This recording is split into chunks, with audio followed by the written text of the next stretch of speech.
ஒரு ஊர்லேயே ஒருத்தன் பெரிய பணக்காரனாக இருக்கான். அவன்கிட்ட இல்லாத சொத்தே இல்லை, பணமே இல்லை, எல்லாமே நிறையா இருக்குது. அவனுக்கு குதிரைங்கன்னா ரொம்ப பிடிக்கும். அதனால் என்ன பண்ணுறான், தூரத்தில் இருக்க ஒரு ஃப்ரெண்டு வீட்டுக்கு போகலாம். அவங்க ஊர் பேர் தான் தெரியும். ஆனால் அவன் வீடு எங்கே இருக்குது, எந்த தெருவில் இருக்குது, அதெல்லாம் அவனுக்கு தெரியாது. நம்மக்கிட்ட தான் குதிரை இருக்கே, நம்ம தான் பெரிய ஆளாச்சே அப்படின்னு சொல்லிட்டு நினச்சிட்டு குதிரையை எடுத்துக்கிட்டு போகிறான். போய்கிட்டே இருக்கான். 2 நாள் தொடர்ந்து பிரயாணம் பண்ணுறான். வழியில் இளப்பாரலாம் அப்படின்னு சொல்லி ஒரு தவளை உட்காந்துட்டு இருக்கான். அந்த பக்கமாக போகிற ஒரு பெரியவர் என்னங்கிறாரு, யார்ப்பா நீ, எங்கப்பா என்னப்பா இங்கே உட்காந்துட்டு இருக்கேன்னு கேட்கும்போது, இந்த மாதிரி ஊருக்கு போகிறேன் அப்படின்னு சொல்லி சொல்கிறான். சொன்னோடனே சரி போட்டுன்ட்டு இவர் வந்துட்டார்.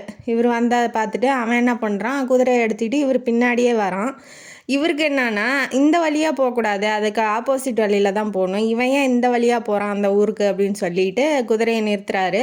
நிறுத்தினோன்னா, என்னப்பா இந்த வழியாக போகிற, நீ சொன்ன ஊர் அங்கே ஆப்போசிட்டில் இருக்குப்பா, அந்த பக்கமாக போப்பான்னும் போது, நீ யாரா எனக்கு சொல்கிறதுக்கு, நீ என்ன பெரிய ஆளா, நான் எவ்வளோ பெரிய பணக்காரன் தெரியுமா, நான் வச்சுருக்க குதிரை எவ்வளோ ரேட்டுன்னு உனக்கு தெரியுமா, நான் எவ்வளோ பெரிய சொத்துக்கு அதிபதின்னு உனக்கு தெரியுமா, நீ யார் எனக்கு வழி சொல்கிறதுக்கு, ஆஃப்டர் ஆல் பிச்சைக்காரன் நீ என்ன எனக்கு வழி சொல்கிறது அப்படின்னு சொல்லிட்டு உதாசீனப்படுத்திட்டு அவன் பாட்டுக்கு அவன் வழியில் போகிறான்.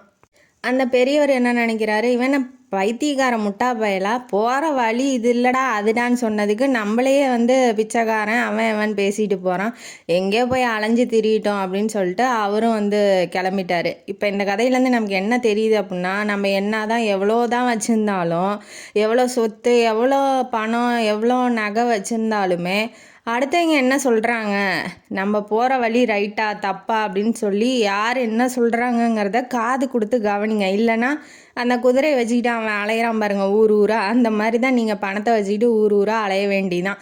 ஒன்றுத்துக்கும் பிரயோஜனம் இல்லை, வீணாக அலைச்சல் தான் மீதியாகும். யார் எது சொன்னாலும் காது கொடுத்து முதல்ல கேளுங்க. அதுக்கப்புறம் உங்களோட என்ன சொல்ல வரீங்களோ அதை பதிவு செய்யுங்க அப்படிங்கிறதே இந்த கதையோட கருத்து. இந்த கதையும் காணொலியும் உங்களுக்கு பிடிச்சிருந்தா லைக் பண்ணுங்கள், ஷேர் பண்ணுங்கள், சப்ஸ்கிரைப் பண்ணுங்கள், கமெண்ட் பாக்ஸில் கமெண்ட் பண்ணுங்கள். நன்றி மக்களே.